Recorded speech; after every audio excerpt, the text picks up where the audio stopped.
Another day, another fire truck tow, but we're not taking the Zacklift today. We're gonna take a rollback because the rig we're going to get has, I think they said 3 flat tires. You can see we got some beautiful blue skies again, finally, but there was a big lightning storm rolled through yesterday in the afternoon into the evening, and a whole lot of new started. A lot of new fires started up out in the woods everywhere. So about 2 hours to the north of us, a crew saw a smoke column out there, one of the hotshot fire crews. There was no good way to get to it, but they got to it, and they got it put out, luckily. Made it back out to the highway, but the rig is obviously not drivable on the highway anymore, so we're gonna take the rollback, go get it picked up, get it to the tire shop so we can get that rig back in action. So if I had to, in this situation with 3 flat tires, I could take the Zacklift and tow it. I just, when I get there, well, the truck should have 6 tires on it, and I technically only need 2 to get it down the road, towing behind something like the Zacklift. So I could get there, swap some tires around, and I could tow it. But since I have the rollback sitting here, I don't have to do that, so we're just not gonna do that. All right, about 2 hours to go. We gotta stop and get some fuel somewhere. Gotta stop and get some breakfast somewhere because I woke up to this phone call and now I'm headed out to go do this call. So we'll figure that out as we go. We have made it to the apple juice store. This will solve our breakfast problem, but for fuel, we're gonna go about an hour up the road to the commercial fuel station. For one, this is not a truck-friendly fuel station. 2, I have tanks on both sides, and 3, commercial fuel. Also, that commercial fuel station, like I said, about an hour up the road. It's right before we head into no man's land, so we'll be topped off on fuel before we head out into the middle of nowhere, which is what I prefer to do. And just like that, thanks to some movie magic, breakfast sandwiches appeared in my hand. So I'm gonna eat this real quick and then keep heading north. The crew got picked up, is out of there, so the truck is just sitting by itself on the side of the road, so there's no big like hurry on this one. We have made it to some fuel, so let's, this is the pump we need. Oh, stop. I gotta remember, this truck, the fuel tanks are right here where they should be. On the Western Star, they're way back there. I'll show you what I mean. Okay, got the fuel going. But you see on this truck, the fuel tanks on both sides are right up here under the doors. Right there where they should be. Now on tow trucks, which this is, it tows stuff off the back of it. The Western Star's the same, tows stuff off the back. You want as much weight up front as possible, and those 2 fuel tanks are really freaking heavy when they're full. The reason the Western Star is not set up like this, and most modern trucks are not at all, is 1, the Western Star was never designed to be a wrecker. I turned it into that. 2, it's a fully emissions compliant truck.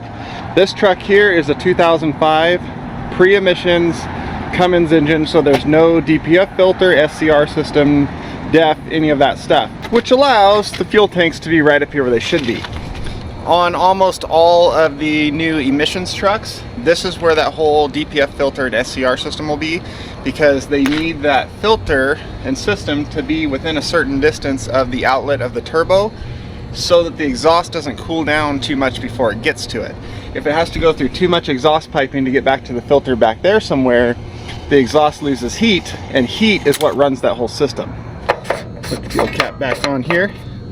So yeah, the longer that exhaust is to the whole filter system, the cooler it is, the less efficient or less effective that whole system is. You have a lot more regen problems, a lot more clog up problems, all that stuff.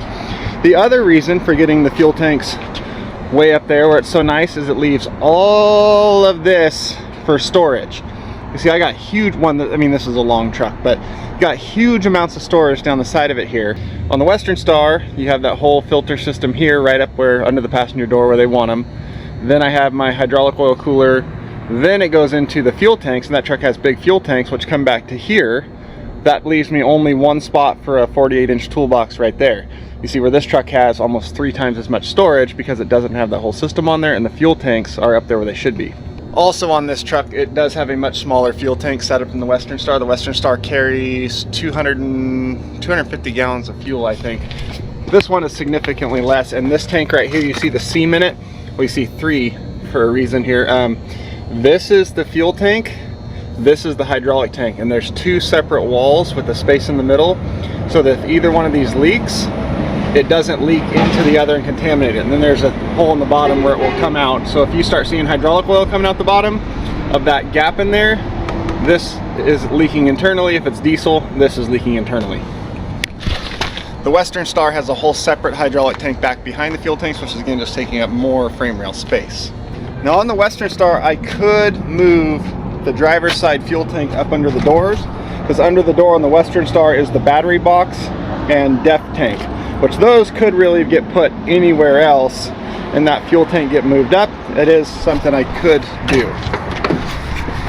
That would gain me a little bit of, well, kind of half of the front axle weight I need, and it would open up space on that frame rail on the passenger side if I put the batteries and the def tank like in between the frame rail somewhere. It's a lot of work to not be able to gain on both sides like I really want to.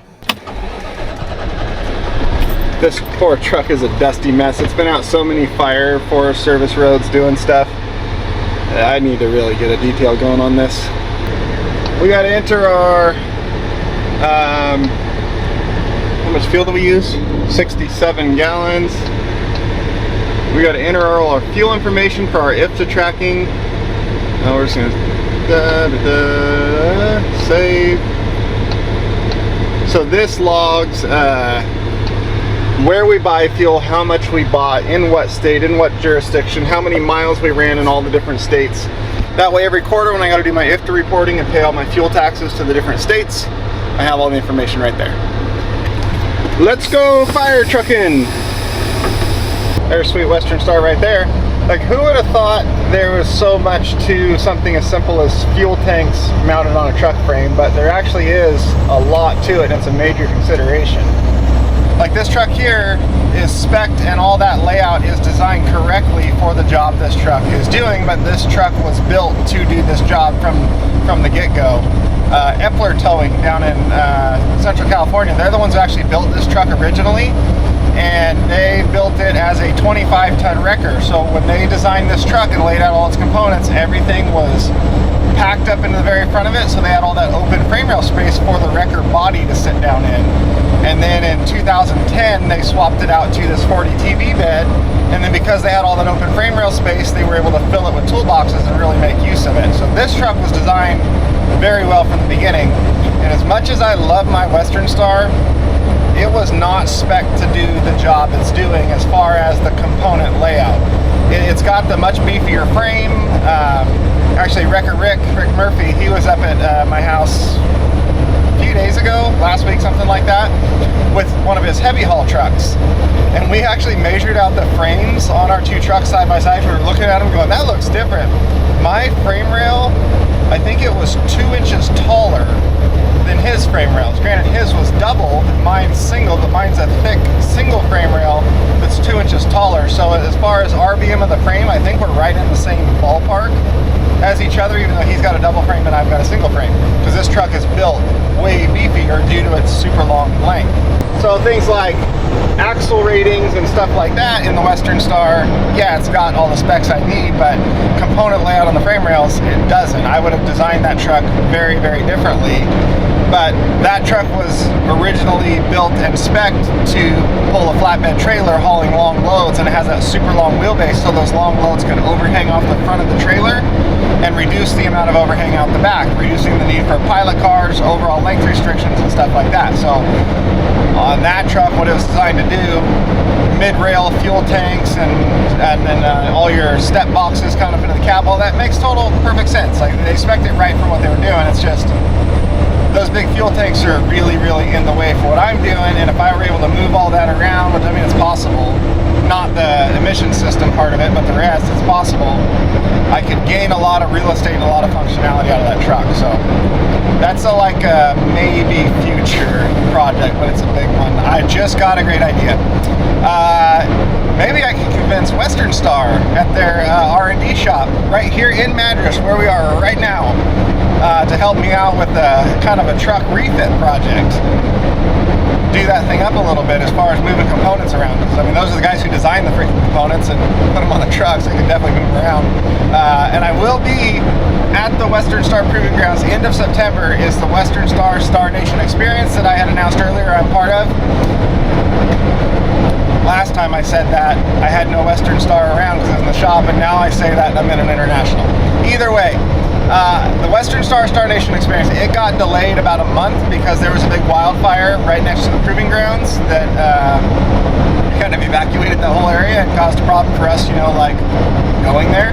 So they delayed the whole thing about a month. That way everything was good and safe for everyone, and the wildfire thing can get handled, not get in the way of that. So the Western Star Nation thing is still coming up into September. I will be there. We're going to be doing a whole bunch of videos about it. It should be a pretty fun deal with a lot of other cool people. And I will definitely kind of elbow the Western Star people up like, hey, want to do a cool project on a Western Star and make it a lot more functional for the job it's currently doing? We'll see how that goes. But either way, check out the beautiful views.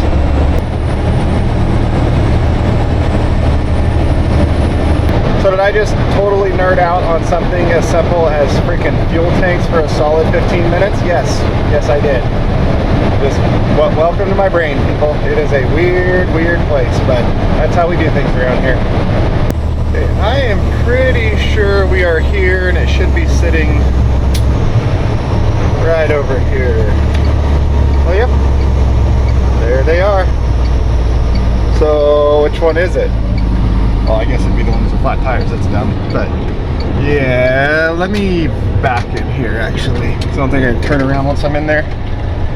Let this traffic by, and then I'll back in that gate right there. Okay, no cars, no cars.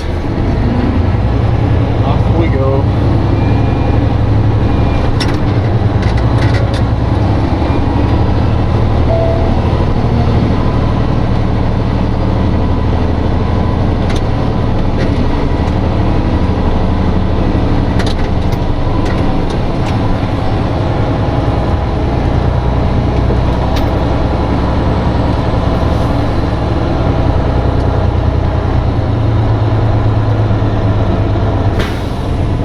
Alright, let's go check this out.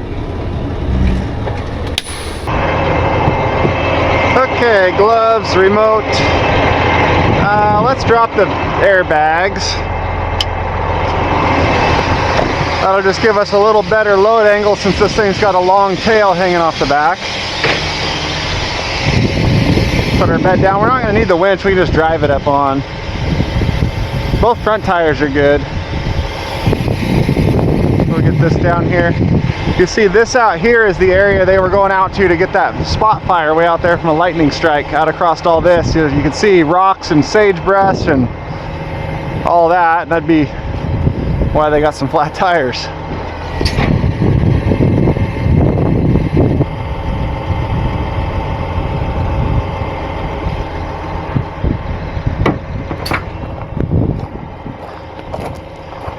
Okay, let's check this thing out. That one's definitely flat, and that rim's gonna have to get replaced. But the inside one is good. Same, flat, but inside is good. Front tire's good, so it's actually like, it's only the two outside rears are flat. That's no problem at all. Does it have water?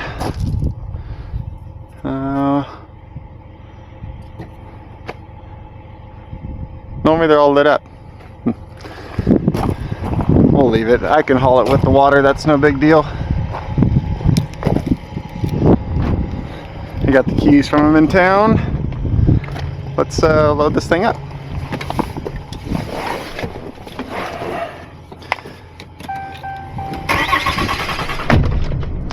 That would also be a good clue that I've got the right truck. One, tires are flat. Two, keys work. So I don't know why I was worried about finding the right one. Get us some 4 low here. Shift in progress. Good. This makes it easier for it to climb the bed and easier to help hold in place once it's up there.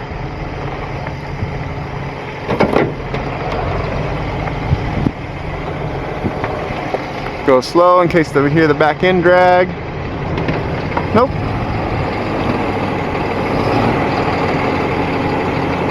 Okay, I'm holding this like it's remote. This is the remote. Pick ourselves up, slide ourselves forward,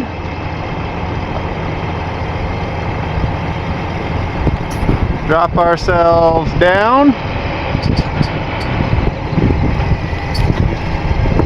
And up to the back of my truck we go.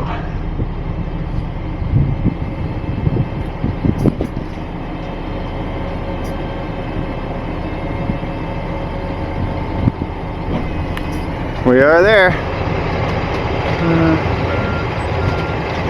We'll go with that. We're on both sides. Good. Parking brake, in parking for low. Shut it down. And I wish they all ran. That makes loading really easy. But I guess they all run. I wouldn't need to like have a job. Alright, so you can shut down, take a break.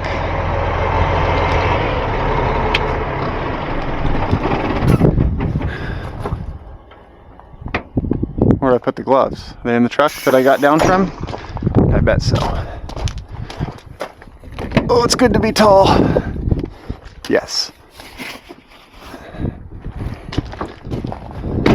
Alright.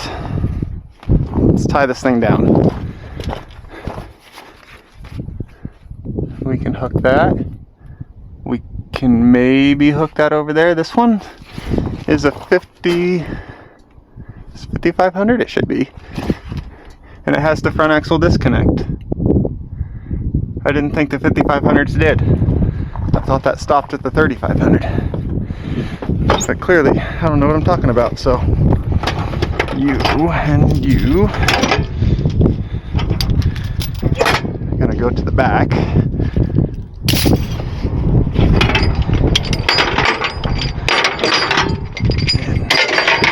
4 binders.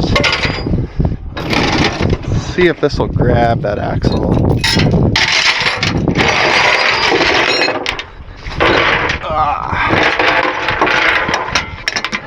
No, but it will grab right there and miss the whole U-joint perfectly.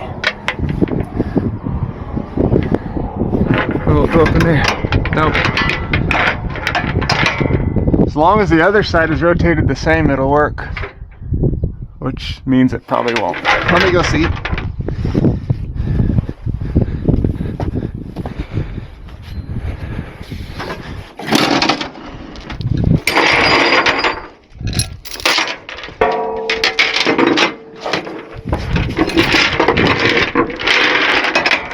Nope. Not gonna work. Why do these things gotta be so hard to deal with? So, oh, I thought someone was talking to me. It's a radio in the truck. Okay, freaked me out for a second. I'm like, is someone in there?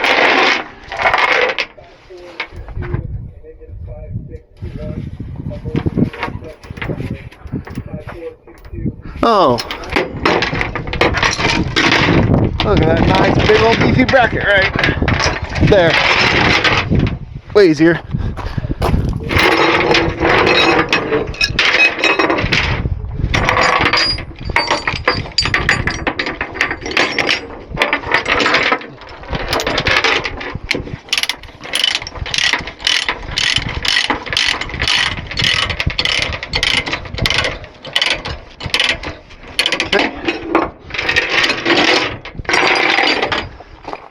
Now the back one on these will be really easy because it has steel rims. So on steel rims with duals, take your hook through here, hook in there. So if you look, chain goes up over in there, hooked into the inside rim in there, and this thing is as solid as can be.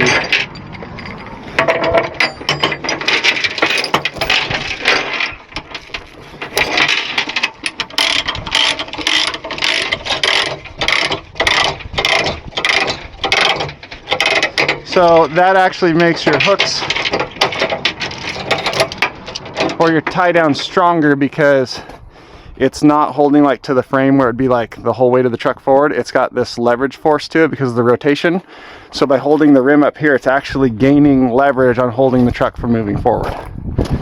If that makes sense to you.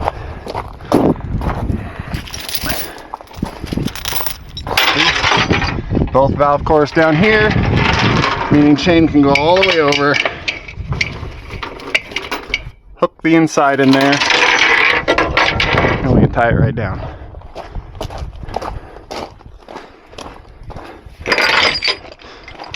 So we'll grab this. The chains holding it from going forward are the more important ones anyway, because one, that's where I am.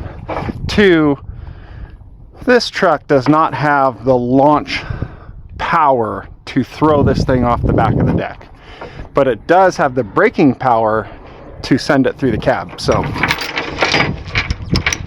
I always favor my chains to the rear as far as making sure I have a super strong hookup and just make sure the rear's tied down really good. So in here, we're not gonna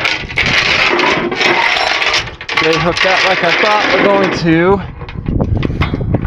Grab this bracket and hook up here.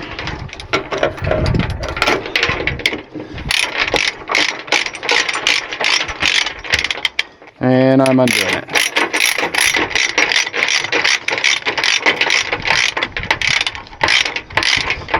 I should turn this binder around. I don't like to push to tighten. I like to pull to tighten, because if I'm pushing, you notice I always push with an open hand. So you're pushing like this, and this paw slips. Goodbye to your knuckles. So if you're gonna push, always push with an open hand. The other thing that happens is if it slips and I'm pushed with all my weight, my head knocks into there and you split your head open.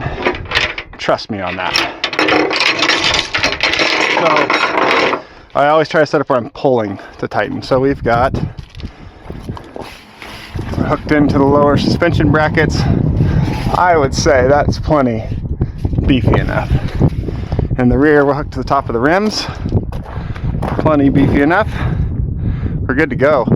Now, as you can see, their decision to get a little sporty out there cost them a rim, a couple of tires, and a tow bill. But that is a hell of a lot cheaper than a giant wildfire. So I would say a very good call on their part. I'm gonna take one walk around this thing, make sure it's all a-okay, doors are shut. Like I said, it's got a load of water and like half a load of water in it, but this truck can handle that, so. Everything's good. Let's hit the road. And we're off. Let's go ahead to the scales and stop on the way back and see how heavy this thing actually is. I'm betting it's up there. Also, since this other rig is here now with a side-by-side trailer behind it, my guess is, I know that these guys in this truck that we're towing came out last night chasing a lightning fire out there and ran out to get it, and then their crew is now out there with the other crew, so doing like mop-up work, they said. So my guess is these guys saw the lightning fire, did what they had to do to get out there, get it knocked down, and you know, cut a couple tires in the process. Got back out of the other crew, showed up with a side-by-side fire rig, which is much more suited to that terrain, and now they're out there doing the mop-up with it. But they kind of had to do what they had to do on the initial attack, get it knocked down, and see, there's not a big old cloud of smoke coming up over there and a giant wildfire. I guess they succeeded.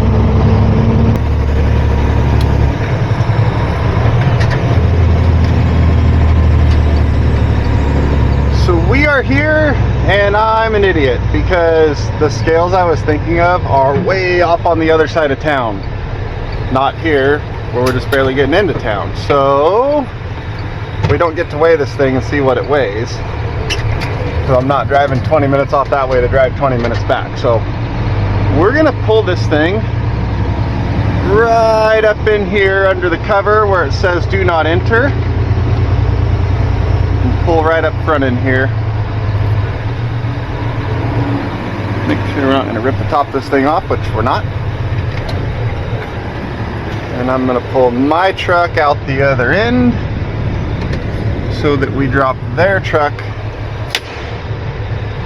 right in the middle to be worked on first thing tomorrow morning, because it is Sunday right now and they are closed. We'll update our status. We are at our destination arrival. Kick on our PTO, dump our suspension, and let's go unload this thing. So I can give us some throttle.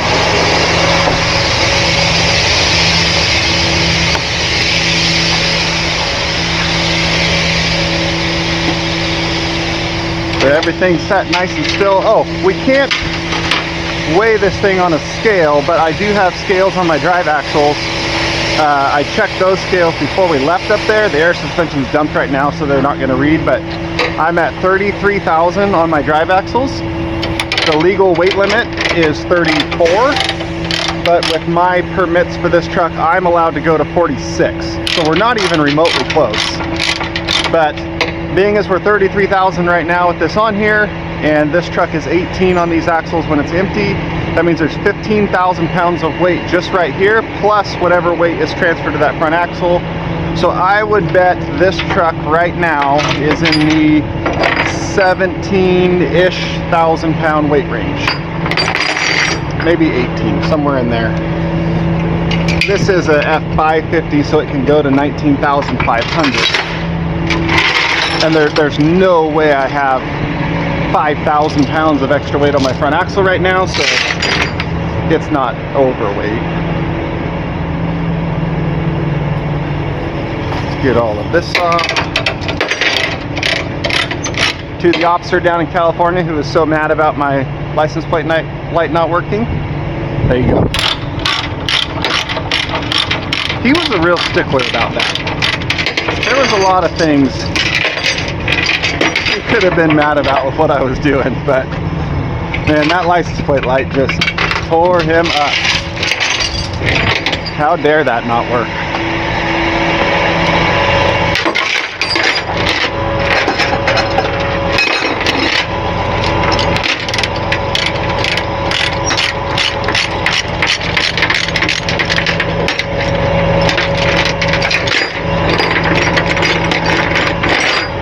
Reach under, pop that off.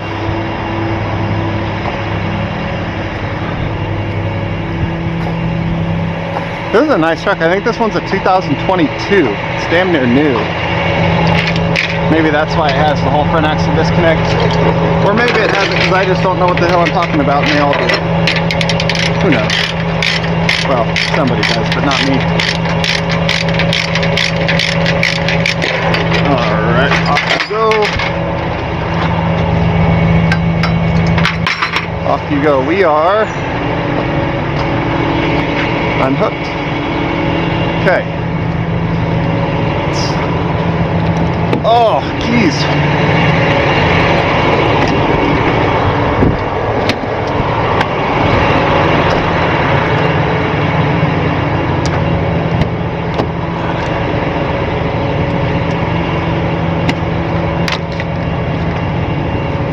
Hop up in here.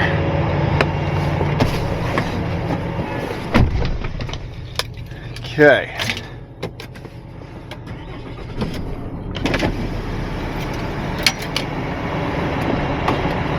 Well, I guess I can leave it in park because the bed's not down.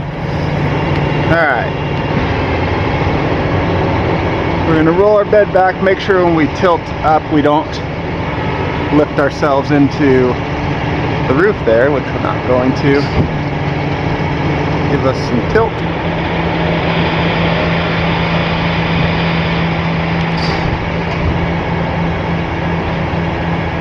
Bring it back.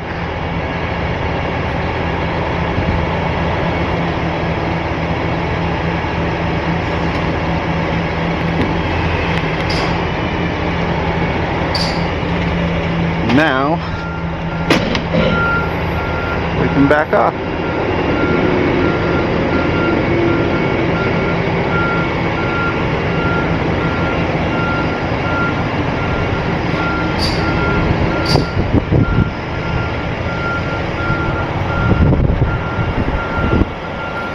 And we're going to leave this thing right here in the middle of their work area, so they have to get to it first. So it's a fire truck and it needs to go back to work.